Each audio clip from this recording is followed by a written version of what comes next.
galera, já tem torcedor em choque, né? Depois da goleada da Espanha hoje, vencendo a Costa Rica por 7-0. O torcedor veio logo aquela memória, né, de 2014, quando o Brasil perdeu de 7-1 para a Alemanha, mas isso não vai acontecer, galera.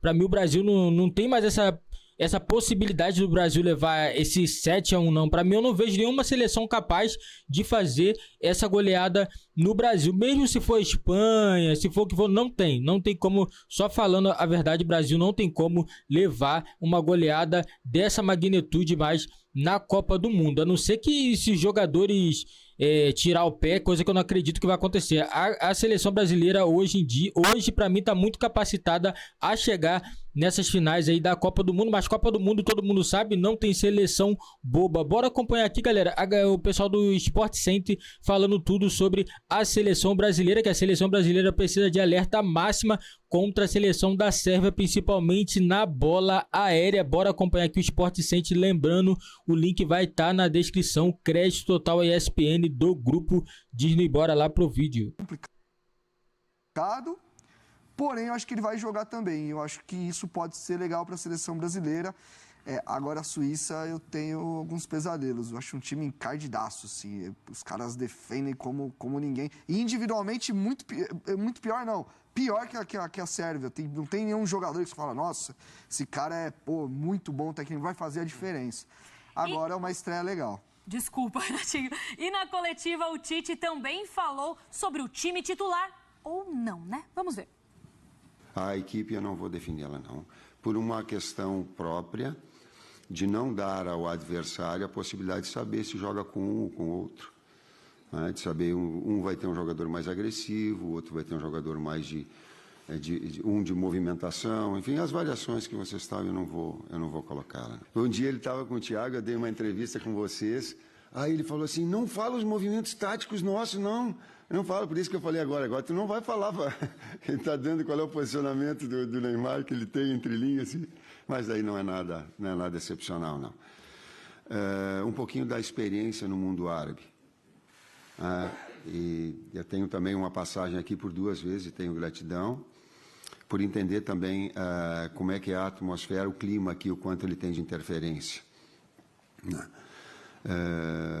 As substituições, elas dão uma possibilidade de mudança e alternância de ritmo do jogo, sim. Ela é considerável em termos estratégicos, ela é considerável. Adaptação àquilo, à pergunta anterior, às características dos atletas. Eu acrescentaria que mais do que isso, claro que eu faço escolhas e agrado algum, não agrado os outros, ela é da escolha e da função do técnico. Mas eles se escolheram também. Os atletas do meio para frente, nesse último ano, eles, tu pegar, em cada clube onde eles estão com protagonismo, com qualidade excepcional. Então, eles se escolheram também esse desempenho, e nós acompanhando, nós tendo a possibilidade de acompanhá-los. E fazer, sim, esse ajuste, e coincidentemente, de uma equipe equilibrada, que é a ideia. Eu não parto, e mais do que vem os elogios, é a equipe que mais, que tem um percentual de gols altíssimo, que ela fez um número de gols e que toma aí com clean sheet, não toma gols nas eliminatórias de 22, de 29, eu acredito. Mas eu não acredito nenhuma ponto de encher de atacante, nem de encher de defensor, eu não consigo, eu particularmente. Eu entendo que um ponto de equilíbrio ele está no seu meio-campo, nas articulações, nessas movimentações. E a partir daí, ter uma equipe sim equilibrada. Não deu a escalação titular, mas eu quero falar deste quarteto. O quarteto está pronto para brilhar no Catar? Números dos atacantes na temporada pelos clubes. Nós temos ali em primeiro o Neymar, são 20 jogos, 15 gols, 11 assistências e aí 62,4 minutos por participação em gol. Na sequência, Vini Júnior com 21 jogos, 10 gols, 5 assistências e 117,1 minutos por participação em gol. E aí o Rafinha com 18 jogos, 2 gols, 4 assistências, 144,3 minutos por participação em gol. E o Richarlison com 15 jogos, 2 gols, 2 assistências, 198,8 minutos por participação em gol. Thiago, esses são os atacantes da seleção brasileira. Muito provavelmente, pelo menos 3 ali, eu acredito que vão estar nesse jogo de estreia do Brasil na Copa. E os números são bons números, como nós pudemos ver. Lembrando que, né, diferente de outras Copas, estamos invadindo aí o meio da temporada europeia, então... Ainda mais com jogadores, por exemplo, o Richarlison, que é um jogador que ainda disputa titularidade dentro do seu clube, né? E até depois dá pra gente comentar sobre essa história do meio da temporada europeia, que tem um efeito muito grande nos jogos que a gente está acompanhando aqui. Intensidade de partida, de velocidade, principalmente de algumas seleções. Agora, para mim, o Tite deixou ali nas entrelinhas o time que ele vai utilizar. Quando ele fala do equilíbrio do meio de campo, o que eu penso? Que ele vai manter o Fred. Eu penso dessa forma. Se ele preza por um equilíbrio no meio de campo, eu acho que ele vai manter o Fred.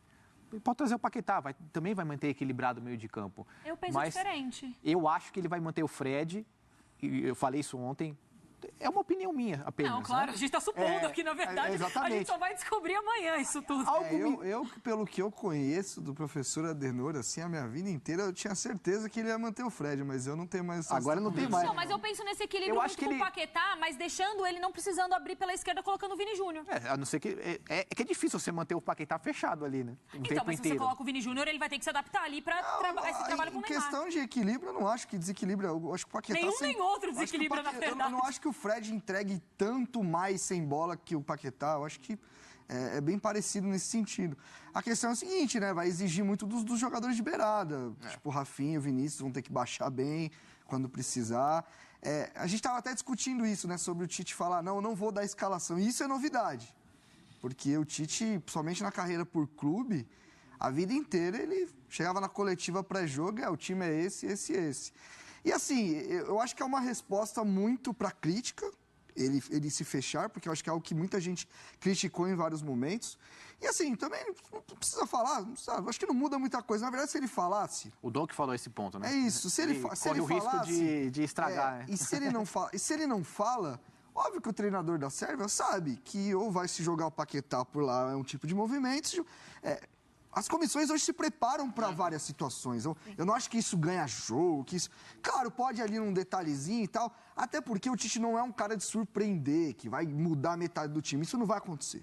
Você só vai surpreender realmente a Sérvia se o Tite colocar 3 zagueiros e jogar com o bloco defensivo lá atrás. A bunda dentro da sua área lá. Já pensou ele meter o Bruno Guimarães? É isso. Já pensou ele meter o Bruno Guimarães? Aí surpreenderia. E aí vai pegar todo mundo de surpresa. Mas mesmo assim... não muda a dinâmica do modelo. É isso que eu estou falando. Em questão de característica, não muda. O treinador se prepara para várias situações. Mas eu acho que ele está certo em fazer isso, porque... Ele não ganha nada falando. Exatamente. E assim, é menos um motivo para encher o saco. Exatamente, é menos um motivo para encher o saco. Agora, o técnico da Sérvia deu para perceber que ele ficou incomodado. Não achei. Eu achei que ele ficou incomodado, assim, de... Eu queria ter escutado a pergunta. Porque eu acho que a pessoa vem empolgada e o Brasil vai vir com 4 atacantes, não sei o que lá. Às vezes ele dá uma e aí, o 4 atacantes que a gente tá falando, 4 atacantes, rapaziada. Mas o Vini e o Rafinha vão baixar pra marcar, o Richarlison vai pressionar pra caramba a bola, o Neymar sem bola vai ter que trabalhar. Então, eu acho que foi mais uma crítica à cultura que a gente tem de 3 volantes, olha lá, um time defensivo. Não. Se colocar 3 volantes que vai pro jogo, não é um time defensivo. Você tem que olhar para a característica dos atletas. Foi a pergunta foi que ele deve ter feito muitas perguntas referentes ao Brasil e pouco da Sérvia. É isso, e aí ele deve ter falado, pô, mas... É isso. E aí tanto é que em determinado momento dessa coletiva ele também fala assim, em algum momento ele fala assim, eu tenho que me preocupar com a minha seleção, com o meu time. Óbvio que ele tem que se preocupar com o adversário sempre. Mas o que ele quis dizer assim, minha maior preocupação hoje é montar o meu time, é fazer um bom jogo. Óbvio que ele tá olhando pro Brasil também, mas vamos lá, né? Tem que olhar pra Sérvia primeiro. Depois ele explica, os caras têm muito bom jogador. Eu acho que ele foi muito bem, acho que a pergunta ali foi meio que num tom, 4 atacantes, os caras falaram, manda vir os 4 aí que a gente também tem ali. Entendeu? O que ele quis dizer foi mais isso. É mais a questão que a gente falou, a falta de entendimento, às vezes, de entender a função. Entendeu? Você colocar a seleção brasileira com 3 volantes, com Paquetá, Fred e Bruno Guimarães defensivo, não é defensivo, cara, entendeu? Agora sim, o que acontece, o que falam na Sérvia é que o Kostic não vai jogar.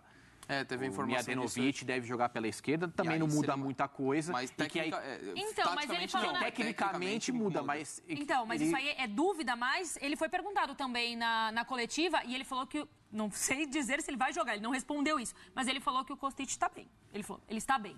Que nem o Ele não Deschamps deu a escalação, ele não falou que nada, nem o ele falou Deschamps falou de, você tá convocando o fulano de tal porque o Benzema tá mal? Não, o Benzema tá bem. Aí chega lá, o Benzema estourou, né?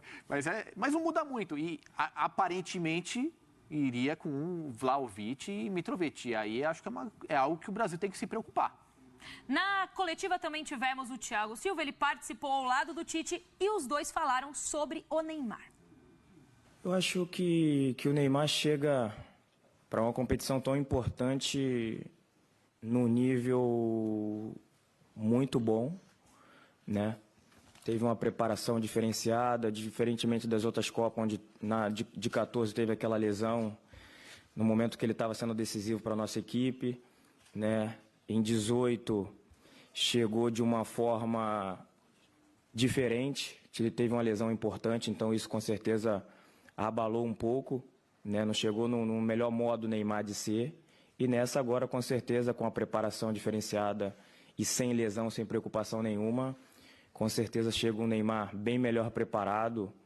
E eu acho que o legal de tudo é que ele não tem vaidade nenhuma, sabe? Nosso grupo recebeu muito bem todos os meninos que chegaram, que na minha visão e na minha opinião são jogadores que vão deixar o Neymar mais à vontade ainda dentro de campo. Não tem nada de falar taticamente, eu não sei o Neymar vai jogar. Então aí os números no Neymar, chega melhor que em 2018. Desempenho de Neymar, seleção mais clubes nos ciclos das últimas Copas.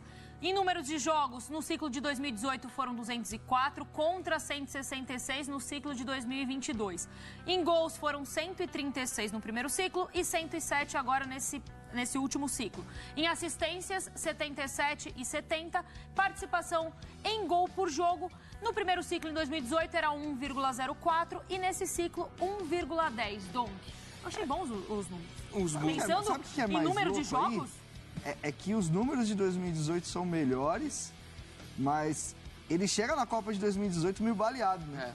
E o ciclo de 2022 ele joga menos, e a gente vê também porque ele teve um ciclo difícil em questão de lesão, mas hoje é que tudo indica, Ele tá chegando fisicamente melhor. ele tá muito bem. Então acho que aí no caso o ciclo não importa muito, o que importa é os últimos 6 meses. Isso que eu ia falar. Não, e é uma loucura. final. Ainda, desculpa, Donk, até pra você completar, e eu achei ótimos os números, na verdade, do ciclo de 2022, pensando nisso que o Renatinho falou em relação às lesões. Olha só, são 166 contra 204 jogos, e aí número de gols ele já tem 107. Mas o que importa ali é a participação em gols. Jogo. Não, tudo que bem, muito também, parecido, claro. Que é muito parecido e com um time totalmente bem fisicamente. E para mim tem um peso, assim, se a gente analisar o ciclo, pensando em Copa do Mundo, o começo do ciclo tem um peso e os últimos 6 meses, a última temporada, tem um peso muito maior. E o Neymar, a gente viu, voltou para ter pré-temporada antes. Fisicamente, tá voando como há muito tempo não voava. Então, a gente já fala de um Neymar, vamos lembrar também, em 2018, quando ele chega na Copa, já em condições mais complicadas, né? Ele não conseguiu desempenhar tanto. Ele vai crescendo na Copa, né? Exato. Ele vai melhorando, isso que é muito louco. O começo não era tão positivo. E eu acho que também a questão da maturidade. Eu acho que o quanto que ele desenvolveu nesse período é significativo. E é legal de ver o Neymar chegando nesse momento da Copa e não se fala tanto do Neymar como se falava em 2018. E acho que o peso está distribuído. A gente fala muito de outros jogadores. Não se fala também do fora do jogo. Nos últimos dias, o que teve de Neymar? O que o Bild publicou, que não tem nada a ver com ele, que foi uma tolice, né, do jornal alemão. E o Neymar ficou na dele. Então, assim, eu acho que tá... Aí que você se engana, daqui a pouco eu vou te falar, porque o Neymar respondeu. Foi agora há pouco. Foi agora há pouco? Mas daqui a pouco. Mas daqui a pouco. Quem que é esse build aí? Quem que é esse cara aí? Vamos pegar esse cara aí. I speak English, my friend. I speak English. Mas eu acho que o grande ponto... Olha lá. Olha lá, o Neymar se pronunciou através das redes sociais, falando sobre, enfim, mostrando aí, sonhar, almejar e colocar seu objetivo como prioridade não é menosprezo aos seus rivais, e sim uma meta para você ir em busca. Amanhã começa, vamos que vamos. E a foto tradicional do que ele tem feito aí com a comemoração E é dele. um pouco significativo depois do jogo da Alemanha. Agora eu queria saber se o Bild escreveu alguma coisa para você, Dom, que acompanha os jornais alemães. O Matheus falou alguma coisa depois do jogo de hoje? Pois é. O Bild falou alguma coisa depois da derrota pro Japão? Eu quero ver isso! É isso que eu quero ver, Natália. Vai falar, cara. É o puro e simples cliqueta, velho. É isso aí, galera. Concordo plenamente. Essa é a Copa onde Neymar chega melhor fisicamente. Lembrando, né, que em 2018 a seleção ficou muito mal, né? Depois que Neymar chegou muito baleado também nessa Copa do Mundo. Em 2014 nem se conta, naquele jogo lá que o Brasil perdeu de 7-1, Neymar não estava em campo. Quem lembra, né, no jogo das quartas, o Neymar, né, sofreu uma lesão, né, e teve que ficar de fora da seleção brasileira, não conseguiu chegar a tempo, né, de jogar, não conseguiu se recuperar, né? A Copa do Mundo é tão curta que o jogador se machuca e não tem como ele voltar a tempo. Entendeu? Mas esse ano eu tô acreditando muito na seleção, o Neymar vem bem. Hoje o protagonismo não está somente nos pés do Neymar, tem outros jogadores também. Nós temos o Vinícius Júnior, temos o Rafinha, temos o Richarlison. É um jogador, não tem feito gols nos últimos jogos, tá meio, né? Pelo menos na seleção brasileira ele tem feito, mas no clube sofreu lesão, se recuperou e pra mim também ele vem muito forte na Copa do Mundo. E coloca nos comentários aí, galera, o placar do jogo hoje, 4 horas da tarde, entre Brasil e Sérvia. Quem vai vencer e qual o placar? Brasil vence de quanto? Pra mim o Brasil vence de 3-0, tá sacramentado. Brasil 3-0. Não esquece, galera, deixa seu like, se inscreve no nosso canal se você não é inscrito e ativa o sininho das notificações para não perder nenhuma novidade aqui do nosso canal.